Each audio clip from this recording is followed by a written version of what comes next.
Salam alaikum wa rahmatullahi wa barakatuh. J'espère que vous allez bien.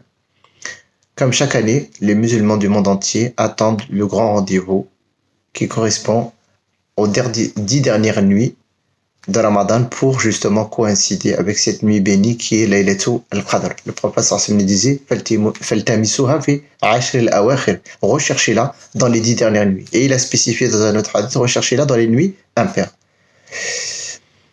Donc, dans cette courte vidéo, nous allons voir, Inch'Allah, comment il faut célébrer cette nuit et quels en sont les mérites. Al-Qadr, ça signifie le sens du respect, de la notoriété ou du prestige qu'on accorde à une personne. Mais elle signifie aussi la destinée, le décret, conformément à la destinée qui est donc tracée pour toute une année concernant les êtres humains, c'est-à-dire la subsistance qu'ils vont avoir, les enfants, un mort, etc., etc. Tout descend pendant cette Tatanazzalu al-Amr, dans cette nuit. Ces mérites, ils sont multiples. Et sa valeur, comme son nom l'indique, est inestimable. Allah nous dit Nanzalnahu fi laylatin mubaraka. C'est une nuit bénie. Bénie dans sa récompense, bénie parce que le Saint-Coran avait été révélé pendant cette nuit particulièrement. Donc, c'est-à-dire que toutes les actions qui y sont faites, elles sont démultipliées. Laylatul Qadr khayrun min alfi shahr. C'est une nuit qui vaut plus que 1000 mois d'adoration, ce qui correspond à environ 80 années et 4 mois. Subhanallah. Dieu te donne une vie en quelques instants d'adoration. Allah subhanahu wa ta'ala efface tous les péchés antérieurs. من قام ليلة القدر غفر له ما تقدم من ذنبه. Celui qui accomplit la prière de Laylat al-Qadr, mu par sa foi et comptant sur la récompense de Dieu, tous ses péchés antérieurs sont pardonnés. Pendant cette nuit bénie, Allah exauce toutes les invocations. وإذا سألك عبادي عني إني قريب أجيب دعوة الداعي إذا دعان.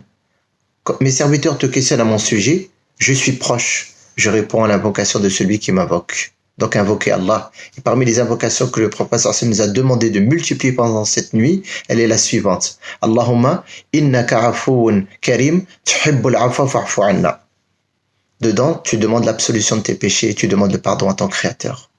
Enfin, pendant cette nuit, qu'Allah nous compte parmi eux, Lillahi utaqa min an-nar fi kulli layla min Ramadan. Allah subhanahu, il affranchit de l'enfer toutes les nuits de Ramadan. Et pendant la nuit de Laylat al-Qadr, il rassemble un nombre équivalent de ce qu'il a affranchi précédemment pour en affranchir cette nuit particulièrement. Que se passe-t-il pendant cette nuit? Les anges descendent sur terre en grand nombre pour intercéder pour les croyants. Tatanazzalu al-malaikatu fiha war-ruh. Cette nuit, au cours de cette nuit, donc descendent avec la permission d'Allah les anges et Ruh, faisant référence à Jibril alayhi salam. Il y règne une paix indescriptible. Salamun hiya hatta matla'il fajr. Celui qui vit vraiment Laylat al-Qadr avec son cœur, il ressentira cet apaisement, cette tranquillité, cette sakina. Et bien sûr, pendant cette nuit, l'ordre d'Allah subhanahu wa ta'ala vient décréter tout ce qui se passera pour l'année suivante. Il y a une divergence sur quand est-ce qu'elle va survenir. En général, il y a un accord sur la nuit du 27. Je conseille mes frères et sœurs de faire l'effort, ne serait-ce que quelques prières, quelques doigts, pour assister toutes les nuits et faire l'effort et redoubler d'efforts pendant les nuits impaires, c'est-à-dire du 21, du 23, du 25, du 27 et du 29 de Ramadan, sachant que la nuit impaire commence avant le jour. Pour célébrer quelques petits conseils, mes frères et sœurs, qui sont importants pour ne pas être négligents. Bien sûr, la première, c'est Qiyam al-Layl. Après Salat al-Tarawih, vous n'êtes pas obligé de faire la prière tout à la mosquée. Vous pouvez garder une partie pour la maison et c'est une bénédiction car le prophète sallallahu alayhi wa sallam nous disait La taj'alu buyutakum qubura. Ne faites pas de vos demeures des tombes. Donc il est vivement incité de pouvoir faire des prières surrogatoires à la maison. Deuxième chose, la lecture du Coran avec méditation. Troisième chose, al-dhikr. Wadhkurullaha dhikran kathira. Wasabbihuhu bukratan wa asila. C'est un moment pour faire les formules de dhikr. Subhanallah, walhamdulillah, wa la ilaha illallah, Allahu akbar. de faire des invocations comme nous avions dit précédemment, et aussi de prier sur le prophète sallallahu alayhi wa sallam. Enfin, dernière chose, mes frères et sœurs, et c'est valable pour toutes les nuits, profitez pendant cette nuit de faire des dons.